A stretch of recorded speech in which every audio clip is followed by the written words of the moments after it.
They tore down my fence. Not damaged it, not leaned it over, not even asked about it. They just removed it like it never belonged there in the first place.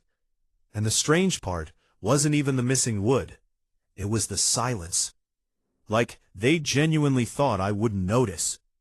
So I didn't say anything right away. I just let them keep building, because sometimes the cleanest way to win is to let someone else dig the hole first. I remember the exact moment I realized something was off. It was late afternoon, one of those calm suburban days where everything feels predictable, safe, boring in a good way. I pulled into my driveway, grabbed my bag, and walked around the side of the house toward the backyard, already thinking about nothing in particular. Maybe grilling something, maybe just sitting outside for a bit. And then I saw it. Sunlight. Too much sunlight. It was hitting my patio at an angle that didn't make sense, like someone had peeled the side of my yard open. I slowed down without even realizing it, like my body knew before my brain caught up. And then I stepped fully into the backyard and just stopped. The fence was gone. Not broken, not knocked over by a storm. Gone. Every post had been pulled clean out of the ground. Every panel stacked neatly in a pile, but not on my side, on theirs. And suddenly, my yard didn't feel like mine anymore. It felt exposed, like someone had taken a wall out of your house without telling you. And now strangers could just look straight in. I stood there for a while, longer than I'd admit, just staring at that open line where the fence used to be. You don't realize how much you rely on something until it's not there. That quiet sense of boundary, of separation, of privacy. That fence had been there when I bought the place. 6 feet tall, solid cedar, nothing fancy, but sturdy, well-built, the kind of fence that just does its job without ever asking for attention. I remember the previous owner mentioning it during closing, almost in passing, like it was just another part of the house. "It's all on your property," he had said casually. "We had it surveyed when we installed it years ago. It was just a fence, until it wasn't there anymore." I didn't storm over right away. That's not really my style. I've learned over the years that walking into a situation hot usually just gives the other person something to push against. So I took a breath, looked at the stacked panels one more time, and then made my way next door. Their backyard was chaos. Wood everywhere, tools scattered, half a deck ripped apart like someone had taken a giant bite out of it. 2 contractors were moving quickly, barely looking up, focused on whatever timeline they were trying to beat. You could tell this wasn't a slow, thoughtful renovation. This was a push. That's when I saw him. Ethan, mid-40s, always dressed like he had somewhere slightly more important to be. We'd exchanged a few polite conversations before. Nothing deep, just that neighbor-level friendliness. Wave, small talk, move on. He was standing near what used to be the edge of the yard, looking over some plans with one of the contractors. He glanced up, saw me, and smiled like nothing was wrong. "Hey, perfect timing," he said, folding the paper casually. "We're finally getting rid of that old fence." I blinked once just to make sure I heard him right. "That old fence?" I repeated.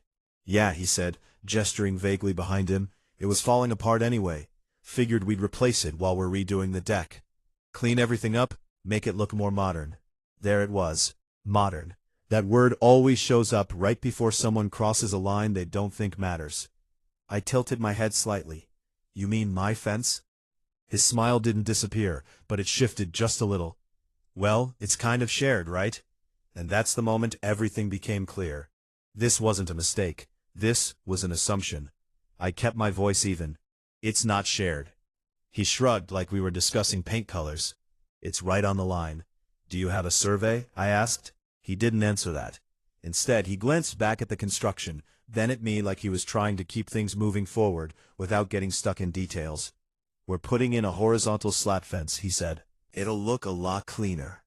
You'll probably like it better, probably." I almost smiled at that.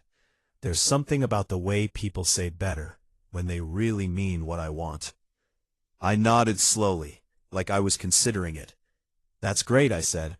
"On your side." That's when the pause hit. A real one. He crossed his arms just slightly.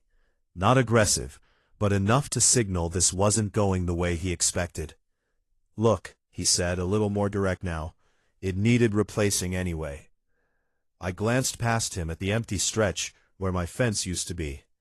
My patio now completely visible from his half-demolished deck. "You removed private property without asking," I said. He exhaled, not annoyed. "Exactly. More like inconvenienced." "So, what are you saying?" I met his eyes. "I'm saying we should figure out where the property line actually is before anything else gets built." Another pause. This one heavier, because now it wasn't about aesthetics anymore. Now it was about lines. I went back inside without waiting for a response. Not because I was done, but because I knew exactly what I needed next. Paper, facts, something that didn't care about opinions or tone, or who thought what looked better. I dug through my closing documents, flipping past inspection reports, warranties, all the usual noise, until I found it. The survey folded, slightly worn at the edges, but clear. I spread it out on the kitchen counter and leaned over it, tracing the lines with my finger like I was reading a map to something I'd forgotten I owned. And there it was, the fence line, not on the boundary, not shared, 5 in inside my property. 5 in, such a small number. But in that moment, it felt like everything, because those 5 in meant every single post they pulled out of the ground. Every panel they stacked on their side belonged to me.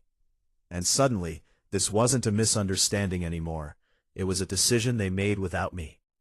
I didn't sleep much that night, not because I was angry, not in the loud explosive way people expect, but in that quieter way where your mind keeps replaying the same moment over and over, adjusting it, testing different responses. I kept seeing that open yard, that missing line, and more than anything, I kept thinking about how easily it had been erased, like it didn't matter, like I didn't matter. And that, more than the fence itself, is what stayed with me. By morning, I had already made up my mind. I wasn't going to argue. I wasn't going to raise my voice.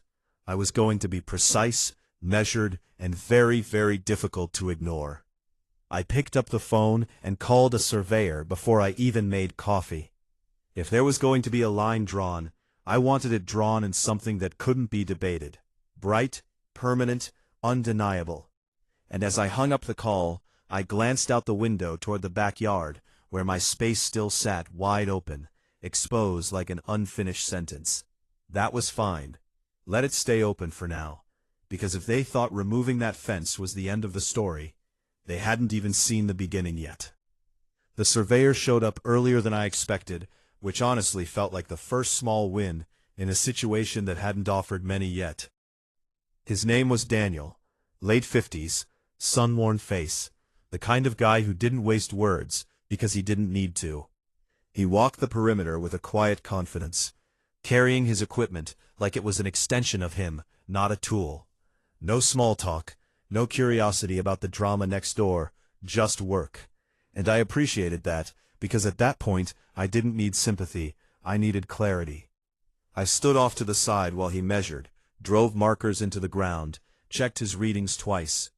There's something oddly calming about watching someone operate with precision, like the world still makes sense somewhere, even if your backyard doesn't. After about an hour, he walked over, brushed his hands together, and gave a small nod.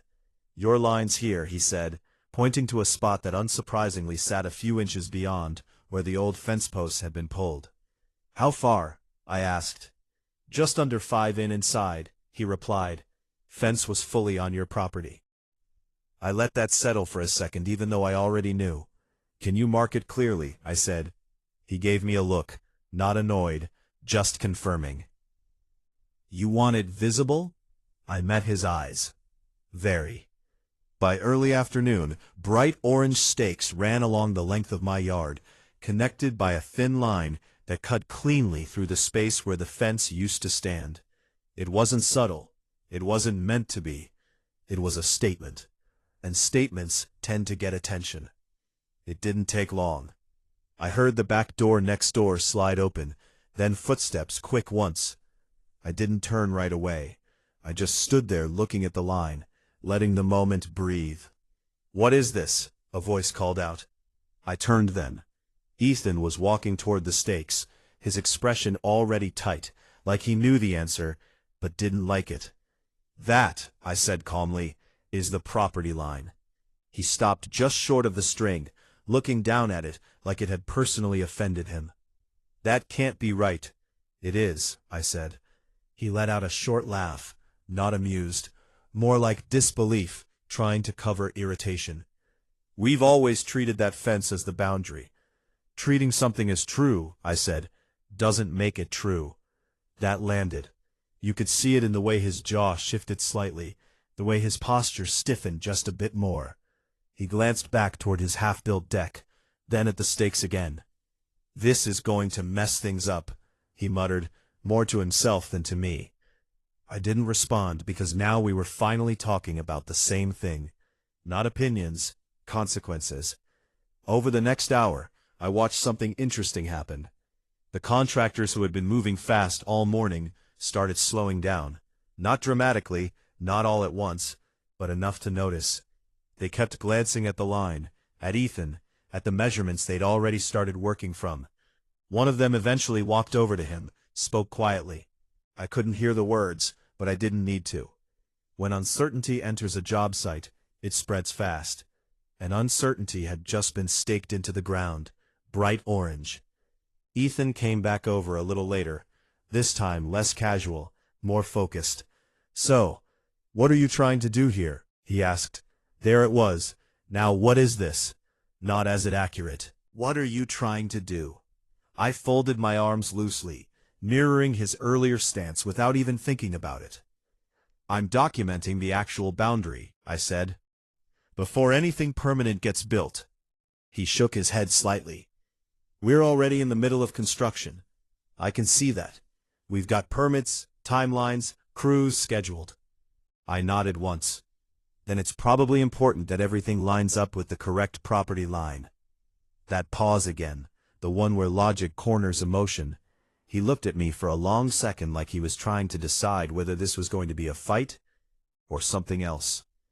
"You could have just talked to me," he said finally. I almost smiled.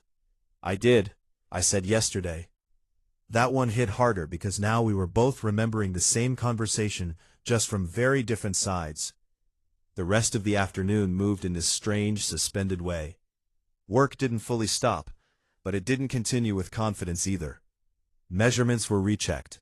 Plans were adjusted. Quiet conversations kept happening in corners of the yard.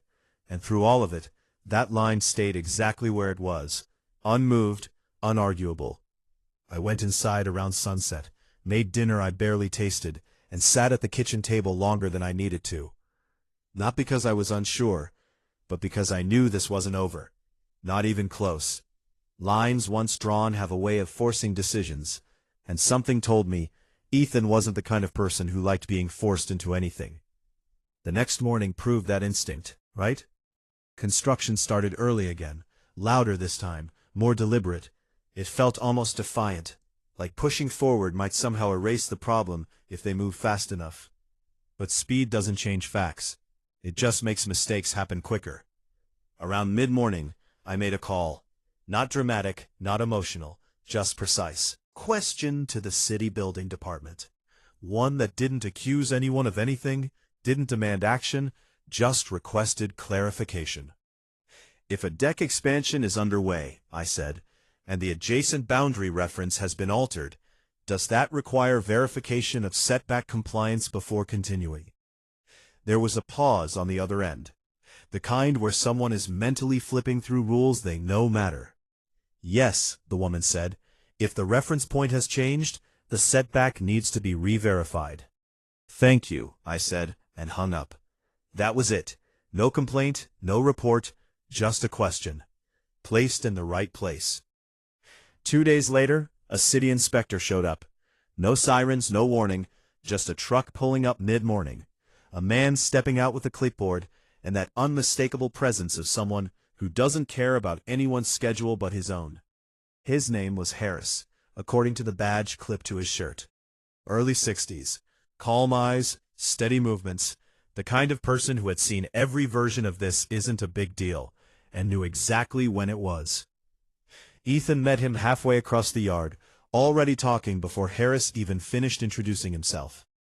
"We've got permits for everything," Ethan said quickly. "This is just a small adjustment."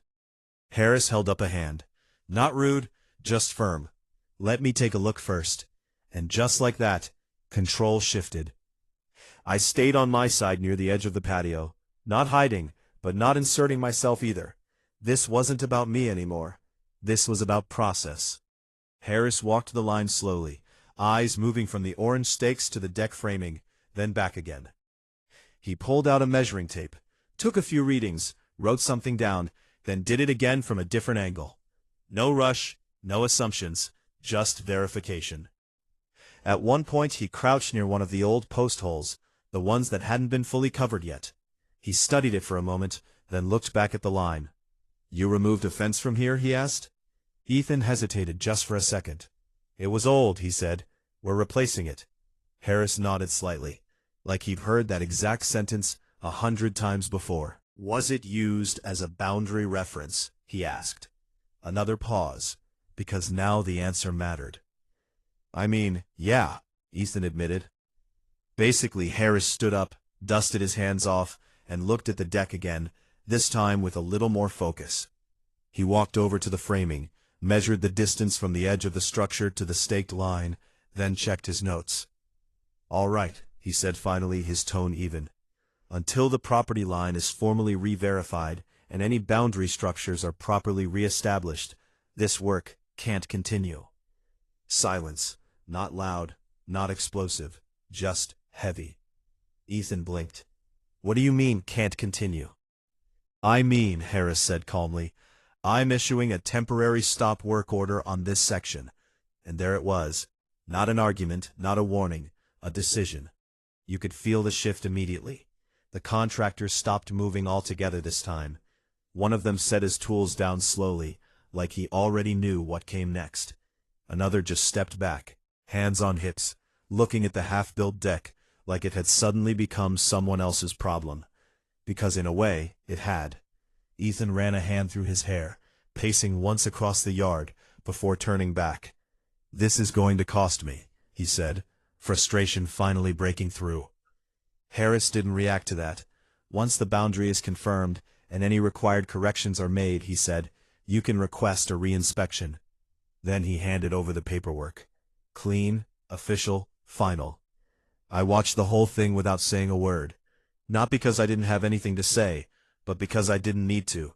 Everything that mattered had already been said by someone else. The inspector left. The crew packed up early, and for the first time since I walked into that sunlit backyard, the space felt quiet again. Not resolved, but balanced. Later that evening, just as the lights started to fade, there was a knock on my door. I already knew who it was. I took a breath, walked over and opened it. Ethan stood there. No smile this time, just tension. "You called them," he said. I leaned against the doorframe slightly, keeping my voice steady. He shook his head. A short, sharp movement. "You knew what that would do." I held his gaze. I knew what removing my fence without asking would do too.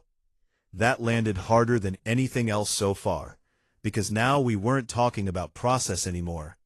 We were talking about cause and effect. He looked past me for a second, like he was trying to reset the conversation in its head. "This delay," he said quieter now, "it's costing me a lot of money." I nodded once. "Yeah," I said, "so is replacing something you didn't own." And right there, in that space between us, with the evening settling in, and the sound of an unfinished project sitting heavy in the background, something shifted. Not the situation, not yet, but the direction of it. Because for the first time, he wasn't telling me what was going to happen. He was about to ask. He stood there for a second longer than most people would, like whatever he was about to say had to push through something first. Pride, probably. Maybe a little disbelief, too. The kind that shows up when things don't go the way you've already decided they should. Then he exhaled, not loudly, just enough. "What do you want?" he asked. And that question, simple as it sounds, changed everything. Because up until that moment, this had been his project, his timeline, his decisions, and I was just the obstacle that showed up too late. Now, I wasn't the obstacle anymore. I was part of the outcome. I didn't answer right away, not to be dramatic, just to be clear in my own head. Because this wasn't about getting even. It wasn't about dragging things out or making him suffer through delays just because I could. It was about resetting something that had been crossed, without turning it into something worse. I looked past him for a second at the half-built deck, the quiet tools, the space where my fence used to stand, and then back at him. "I want my fence rebuilt," I said. He nodded once, like he expected that part. "Same location," I continued, "on my property line, not where it's convenient, where it actually belongs." Another nod, slower this time. "And I want it done properly," I added. "Pressure-treated posts set in concrete. Not something that gets pulled out again in a year." He shifted his weight slightly, already doing the math in his head. "Cost, time, crew availability."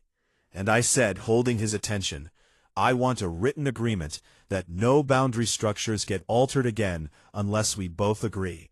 In writing. That was the part that made him pause, because that wasn't just fixing a fence. That was setting a rule. He looked down at the ground for a moment, then back at the orange stakes, like they might give him a different answer if he stared long enough. "I was planning something more modern," he said almost under his breath. I gave a small nod. "You still can," I said. "On your side."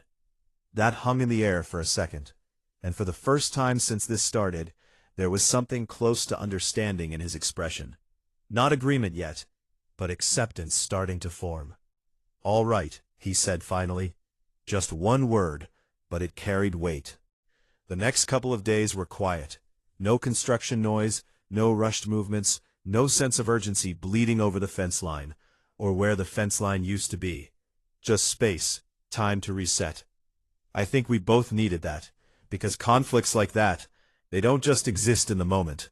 They linger, they replay, they reshape how you see the person on the other side, and whether you like it or not, they change what comes next. A fencing crew showed up the following week. Different company, different pace. They didn't rush.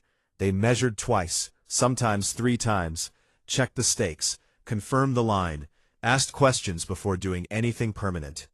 It was the kind of work you don't notice when everything's going right, but you definitely notice when it's not. I spent some time outside while they worked, not hovering, just present, watching the posts go in one by one.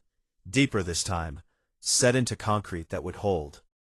There's something satisfying about seeing something rebuilt correctly, not just replaced, corrected.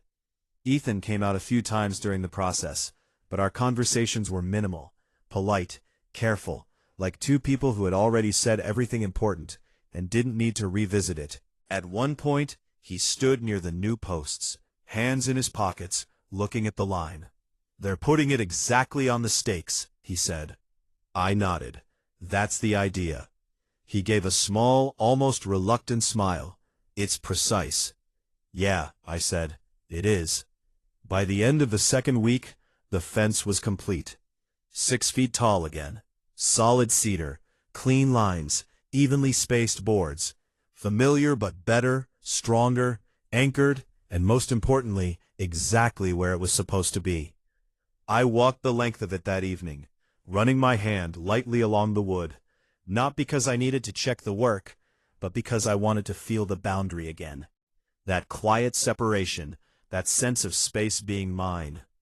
A few days later, construction resumed next door. The stop work order had been lifted, inspections cleared, everything back on track, just not on the original timeline, and not in the original way. They built their fence too, modern horizontal slats, dark stained wood, clean, sharp, exactly the kind of look Ethan had been talking about from the beginning. But they didn't attach it to mine. They didn't even touch it. They set their posts 3 in a way, running parallel along the entire length. 2 fences back to back, separated by just enough space to make one thing very clear. Ownership. It looked a little strange at first, I won't lie, like a double line where there used to be one. But the more I saw it, the more it made sense. Because sometimes clarity isn't about aesthetics, it's about boundaries you can't ignore. The deck got finished about a month later than planned. I know that because the rhythm of the neighborhood shifted again. The sound of tools came back, then slowly faded, replaced by quiet evenings and the occasional low conversation drifting over from their side. Life resuming, just slightly altered. We don't talk much anymore. Not out of hostility, not really. More like distance that settled in naturally after everything that happened. We still nod if we see each other. Exchange a quick, hey, if timing puts us in the same place at the same moment.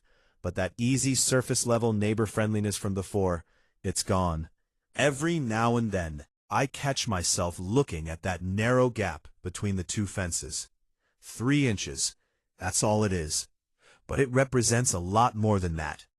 It's the difference between assumption and verification. Between this should be fine and this is actually mine. Between moving forward and making sure you're not stepping over something that isn't yours to begin with. And if I'm being honest, I've thought about it more than I expected. Not the conflict itself, but what it says about how easily lines get blurred when no one checks them. How quickly shared becomes assumed. How often people move forward without ever asking who might be affected. I don't think Ethan set out to cause a problem. I really don't. I think he saw an old fence, a renovation opportunity, a chance to improve something, and he moved fast, confident, certain enough that he didn't stop to verify the one thing that mattered most. And by the time that detail caught up with him, it had already cost him. But here's the part one keep coming back to. If I hadn't said anything, if I had just let it go, let the new fence go up wherever it landed, let the deck get built based on that shifted line, that would have become the new truth. Not the right one, just the one no one challenged. And that's the thing about boundaries. They don't disappear when you ignore them. They just get rewritten by whoever moves first. So yeah, now there are 2 fences where there used to be 1. And maybe that looks excessive to some people. Maybe it even looks petty. But to me it looks clear. And I'll take clear over comfortable every time. If you've ever had a situation like this, where a line got crossed, literally or otherwise, I'm curious how you handled it. Would you have done the same thing, or would you have let it slide to keep the peace? Drop your thoughts in the comments, because honestly, I think this is one of those situations where everyone sees it a little differently. And if you made it this far, don't forget to like, subscribe, and share. You never know who might be standing in their backyard right now, wondering where their fence just crossed.